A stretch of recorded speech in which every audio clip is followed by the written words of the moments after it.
ခလေးပမာရှားပြီးအလေးလေးကြပြီးငါနဲ့ကိုလွမ်းလွန်လာပြီနေလေမျိုးကိုမပြောင်းခင်တနောင်းပင်ချင်ရင်ဝယ်နှုတ်ဆက်တုံးငါပြောထားခဲ့တယ်လက်ပံပွင့်ကြီးအရောက်ပြန်လာပါမယ်ငါနဲ့ရွာကိုလဲခဲ့မမေ့ပါဘူးခဲတမရန်ရွာလမ်းကလေးကိုလွမ်းလို့နေပါမယ်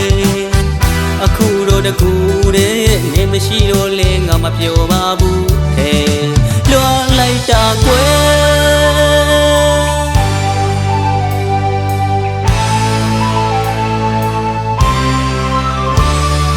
ရွှေဟောင်းကလေးတွေတွေ့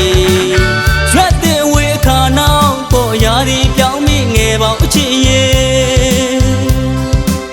ပြန်အောင်မေးတည်းရသည်ငယ်ဘဝအတိတ်ကတို့နှစ်ယောက်အချစ်ကြောင်းတွေအောင်မေးတဲ့